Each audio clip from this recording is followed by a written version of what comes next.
A 7-year-old girl vanished from the quiet, frost-bitten landscape of upstate New York in the late winter of 1927. In an era before Amber Alerts, before DNA, and before the FBI was a household name, her disappearance felt like a death sentence. But the kidnapper made one mistake. He sent a ransom note. And on that note, he wrote a name that technically didn't exist. Not according to the family Bible that had tracked generations of births and deaths. Not according to the deed on the farm, where the family had lived since the mid-1800s. Not even according to the tax rolls of the county. One letter, just one single character in the wrong place, written by a man who believed he was invisible. He thought no one would notice a tiny deviation in a surname. He was wrong. They noticed. And that one letter wouldn't just lead the police to a child. It would create a brand new science that would eventually catch the most elusive serial killers in American history. This is the story of the McClure kidnapping, a case where the silent evidence of language spoke louder than any witness. The morning of March the 4th, 1927, arrived in Columbia County, New York, with a stubborn, biting cold. It was that specific time of year when winter refused to let go, even as the calendar promised spring. Frost clung to the window glass, well past 9 in the morning, thick enough that you had to scrape it away with a fingernail just to see the road. The bare elms stood like gray sentinels against a sky the color of old pewter. In the small town of Germantown, life moved with a predictable rhythmic pulse. It was a community of farmers and tradespeople who measured time by the seasons and the smoke rising from their neighbors' chimneys. The roads were treacherous, half-frozen mud ruts that could swallow a wagon wheel if you weren't careful. A milk cart made its slow, jangling round through the streets, the only sound in a world that felt muffled by the cold. The McClure family was the heart of this community. They weren't wealthy in the way we think of wealth today. There were no sprawling estates or fleets of automobiles, but they were established. They had built their stability quietly over decades through the accumulation of what people in those years called small dignities. A well-kept property, a good name at the local bank, a pew in the church that had been theirs for 2 generations. They were a fixed point in the county's geography. People knew the McClures. More importantly, people trusted the McClures. That Thursday morning, the youngest McClure girl followed her routine. She was 7 years old, a child of specific and endearing habits. She was particular about her breakfast, preferring the crusts cut off her bread. She was fond of the family cat that spent its days sleeping near the warmth of the kitchen stove. She was already showing the stubborn streak that her mother claimed came from her father's side, and her father claimed came from ancestors he didn't recognize. She had a room she had made her own, filled with the small treasures a 7-year-old finds in the woods. And she had a route to school, a walk she had made 100 times without incident. On that March morning, there was no reason to believe the day would be anything other than ordinary, but inside the McClure household, something had already gone wrong. A threat wasn't lurking in the woods or hiding in a stranger's car. The threat was intimate. It was someone who knew exactly which door was left unlocked. Someone who knew the exact minute the girl would turn the corner on her way home. When 3 o'clock came and went, the first thin layer of anxiety began to settle over the house. By 4 o'clock, that anxiety had turned into a cold, sharp fear. In 1927, a child's absence carried a different weight. There were no cell phones to check, no way to call the school and get an immediate answer. You simply stood on the porch and watched the road. You watched the shadows of the elms grow longer and darker. and you waited for the sound of small footsteps that didn't come. The first hours were a blur of disorganized desperation. The questions started small. Did she stop at a neighbor's? Is she hiding in the barn? But as the sun dipped below the horizon and the frost began to reform on the windows, the scale of the crisis became undeniable. The town of Germantown didn't wait for the authorities.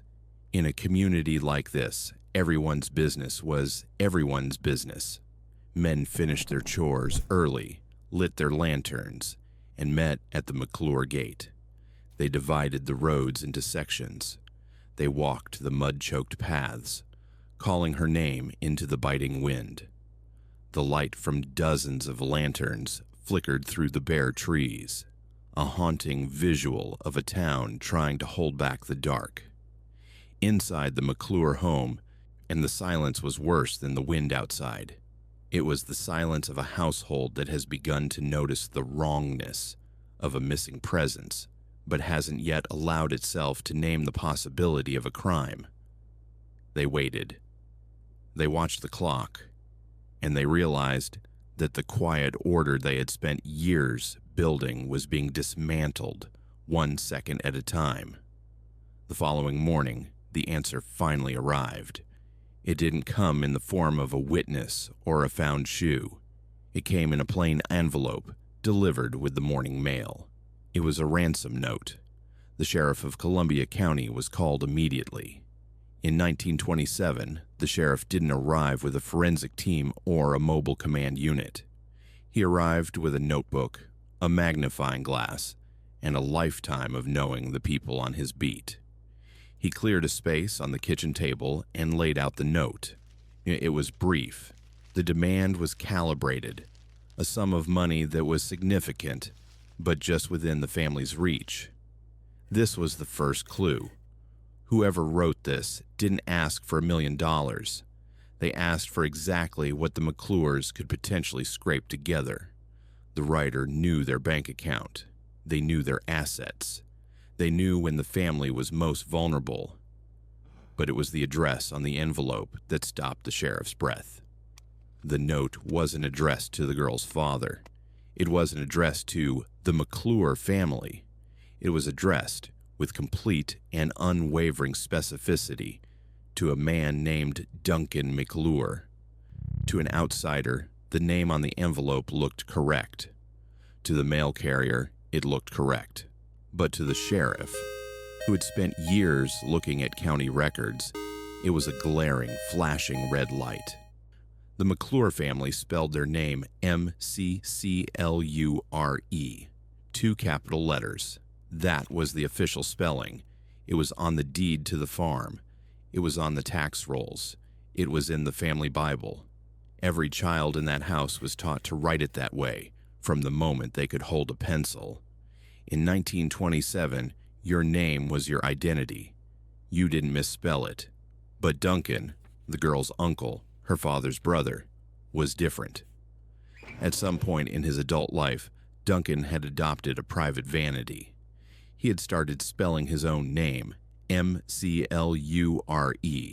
He dropped the second capital C. It was a variation so small that it wouldn't register in a casual conversation. If you heard the name McClure, you would know if there was 1 C or 2. But in writing, that missing letter was a thumbprint. It was a habit Duncan had formed over years of writing his own correspondence, his own notes, his own private thoughts. It wasn't the official name of the family. It was his name. The sheriff looked at the envelope again through his magnifying glass. The penmanship was careful, intended to be anonymous, but the habit was too strong. The writer hadn't looked up the family in a directory. They hadn't copied the name from a mailbox. They had written the name the way they felt it should be written. Whoever wrote that note knew Duncan's private handwriting. Or more likely, the writer was Duncan. The sheriff was in a delicate position. Duncan was family. He was an established man. You couldn't just arrest him because of a missing letter. In the 1920s, that wasn't evidence. that was a hunch. And if the sheriff was wrong, he would destroy a family and his own career in one stroke. He decided to wait. He ordered a quiet comparison of handwriting samples.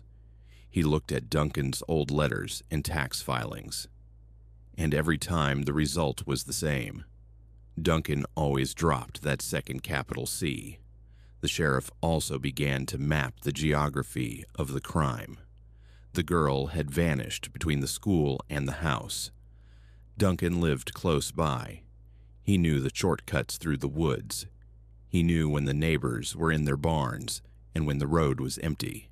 The orderly household was looking more and more like a crime scene where the predator had been sitting at the dinner table. When the time finally came for the questioning, the sheriff didn't go to the station. He went to the house. He sat across from Duncan in a room that felt too small for the tension it held. The sheriff didn't start with an accusation. He talked about the search. He talked about the cold. He watched Duncan's eyes. Then he reached into his pocket and pulled out the ransom note. He didn't show the text of the demand. He just showed the envelope. He pointed to the name, Duncan McLure. "Duncan," the sheriff said, his voice low and steady. "I've known your family a long time. I've seen your daddy's signature. I've seen your brothers. They all use 2 C's, every single one of them, except you." The silence in the room was absolute. The only sound was the ticking of a heavy clock on the mantel and the distant sound of a dog barking in the frost. Duncan looked at the L. He looked at the letter that he had written 1,000 times without thinking. In that moment, when he realized that his own private habit, the one thing he thought made him unique, had become his cage. The room shifted. The mask of the concerned uncle crumbled. Duncan didn't try to explain it away. He couldn't. The evidence was written in his own hand, a psychological signature he couldn't erase. He confessed.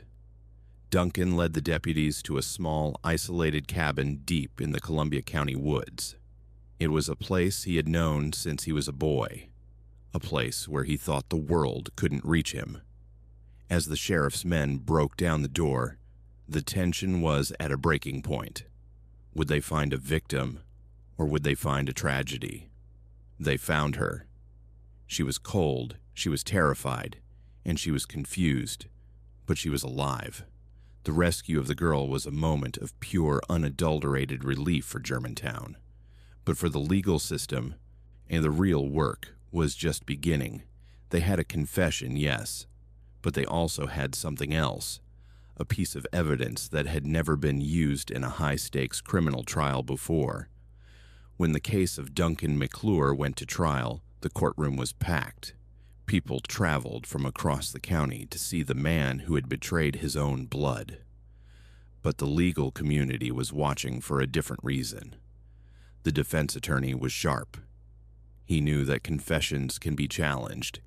He knew that hunches don't hold up in front of a jury. He focused his attack on the spelling. "Are we really here," he asked the jury, "to decide a man's fate based on a capital letter? Is our justice system so thin that a slip of the pen is considered a confession?" But the prosecution was ready. They brought in the family records. They showed the jury the property deeds with the double C. They showed the family Bible with the double C. And then they showed Duncan's own private papers. They established a pattern. They proved that for Duncan, spelling the name with an L wasn't a mistake. It was an identity. The jury didn't need long. They understood the logic. The spelling wasn't just a coincidence. It was proof of authorship. It was the first time an American jury was asked to believe that the way a person writes is as identifying as the person themselves. Duncan McLure was convicted. The McClure case didn't just end with a prison sentence. It changed the entire trajectory of criminal investigation. Before 1927, language was just a medium for a message. After 1927, language became evidence. This was the birth of forensic linguistics, the principle established in that small New York courtroom that a person's private linguistic habits are as individual as a fingerprint became a cornerstone of modern law. Decades later, when the FBI was hunting the Unabomber, they didn't catch him through a high-tech satellite or a DNA sample. They caught him because his brother recognized the specific, idiosyncratic way he used language in his manifesto. They caught him because of a linguistic fingerprint. When analysts look at the Zodiac Killer's letters or the ransom notes of modern kidnappers, they are using the tools that were first forged in Columbia County. They look for idiolects, the unique vocabulary, grammar, and spelling choices that every one of us makes every day without realizing it. We think we are being anonymous when we write, but our habits are always there and waiting to give us away. And what of the girl? The record of her adult life is intentionally thin. In 1927, the community did what communities used to do. They closed ranks. They protected her. They gave her back the ordinary texture of childhood. She grew up in a world that had tried to take everything from her, but she moved forward with the resilience that only a child can possess. The McClure name continued to appear in the county records for decades. It was always spelled with 2 capital C's. The household continued. The elms along the county road continued to stand against the pewter sky, indifferent to the drama that had unfolded beneath their branches. In the Columbia County Archives, the original ransom note is still part of the case file. If you were to look at it today, you would see the careful, a slightly shaky penmanship of a man who thought he was being perfect.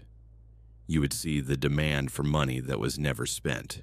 But most importantly, you would see that one letter at the top of the envelope, the lowercase c, the missing capital. It is a tiny mark on a piece of aging paper, but it represents the moment that the orderly world of the 1920s met the relentless logic of science. Duncan McLure thought he was writing a note that would change his life. He ended up writing a note that changed the law. One letter. One mistake. The letter that gave him away. If you found this mystery chilling, make sure to subscribe to Unheard Fears for more haunting mysteries from history. Hit the bell so you never miss a revelation from the shadows.